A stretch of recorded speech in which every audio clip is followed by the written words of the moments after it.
ṣe bẹ́ẹ̀ ṣe mo ń fẹ́ràn rẹ̀ kí ẹlẹ́dàá náà mo ti ṣe.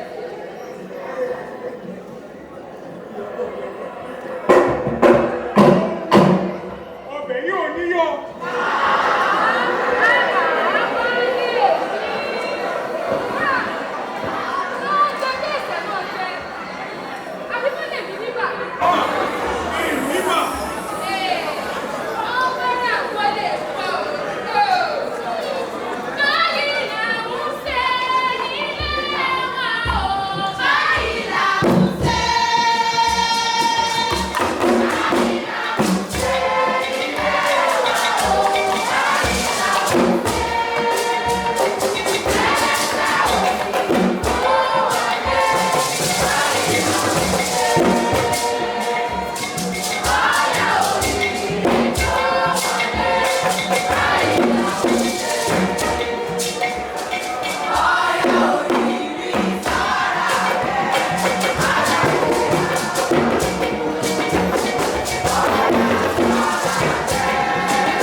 Yeah!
ilé agbára. Ilé àmọ́. Èmi ló tún fẹ́. Ọkọ̀ báyìí máa ń lọ sọ̀gbọ́. Ọ̀rọ̀ kò káàkiri kò ní fẹ́ bọ̀ sọ. Can't you sense the malevolence in their eyes? Gbogbo ọ̀gbà tó bá ti wá sàbí rẹ̀, ìṣẹ̀lẹ̀ ọ̀wọ̀ yóò lẹ́nu rẹ̀ ké. Sọ̀gbọ́, máa sọ̀wúra, máa ṣàjọ̀nù, àjọ̀kúrà àjọ̀kì, láyé ọ̀gá fúnra báyìí, wọ́n lè ní ọkọ̀ ọ̀rọ̀. Ọ̀yà ọ̀rẹ́ ìrìn ló ń kà. Kí a máa kó sọ́fẹ̀. Arabambi. Kí ló dé tó sọ̀rọ̀ bí ẹ̀gbẹ́? Ṣé wọ́n ti gbàgbé ìtàn òkè sí àbùkù nílẹ̀? Ọ̀rẹ́ ìmùlẹ̀ báyìí ní àwọn méjèèjì. Àfìgbà tó gèdè dàbí ọ̀rẹ́. Sọ̀gbọ́. Ẹ̀wù ìfẹ́ lọ́mọ ló dé o. Ló dé fúnra rẹ̀ fẹ́. Báyìí láti dé.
Must survive.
please hold on.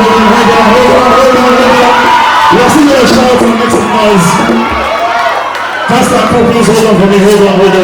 I would like to quickly say something, and those who understand will understand better. Now, part of the hard work of our job as theatre persons happened today. Can you please hold on, guys? Hold on, please. Pastor Cool, okay, and so Ejo. We are going to appreciate you guys so well.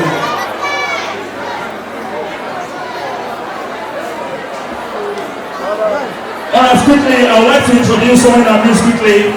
And interested in love, this man is our father, and today is his birthday. Ladies and gentlemen, help me put your hands together for Professor Olarutoba Otu.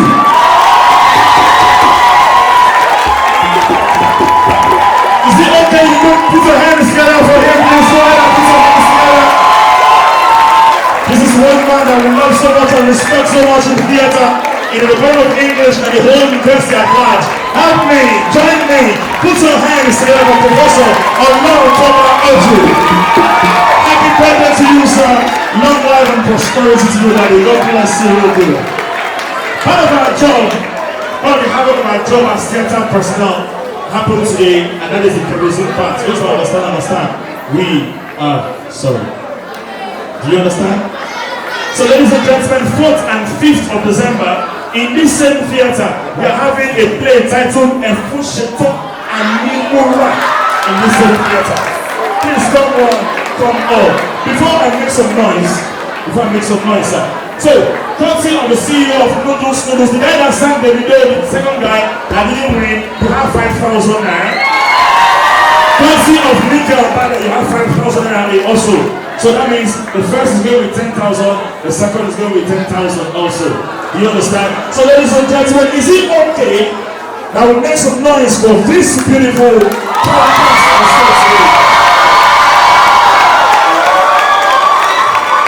Can you help me put your hands together for the director of this production maker? If you love all the dancers, make some noise for them. Ladies and gentlemen, if you love song, make some noise. If you love Oya Oliri, make some noise. Ladies and gentlemen, if you love Bamba Atitinia, put your hands together for that.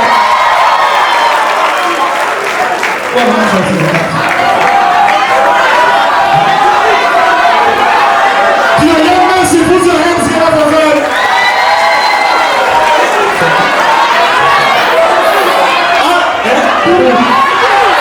Alright, the second chiefs, please put your hands together for the chiefs also.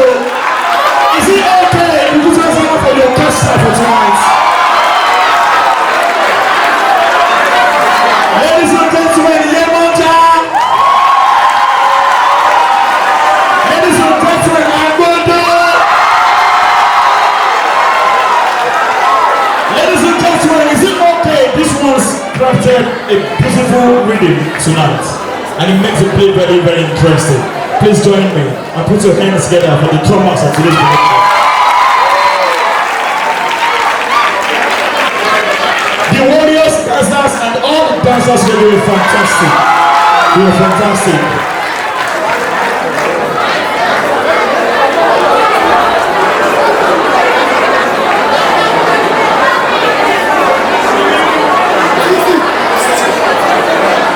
Alright, so please just give us 2 minutes to leave here. That is let us also give you the microphone to say anything that you would like to say concerning the performance. Once again, Professor Olarutoba Otu, thank you so much, sir.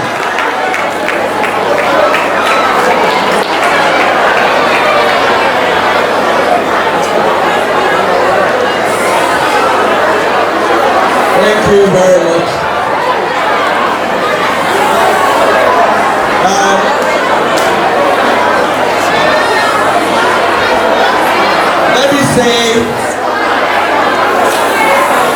Let me say in summary, please pay attention. Let me say in summary that I am seeing the advertisement of this play. I've seen it on social media, and my students had advertised it to me. Chief amongst the students is Israel, who said I must come and watch this play. I want to say that the play surpassed my expectation.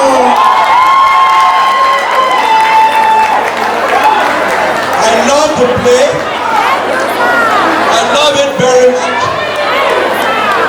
And as a token of my appreciation,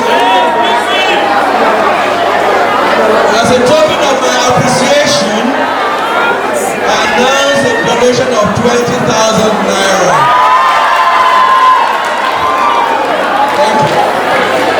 Thank you very much, sir. Thank you. Please do not forget 4th and 5th of December, Afusheto and Nimura live in the theater. Thank you so much for coming out tonight. To everybody that here that came and support this, God bless you.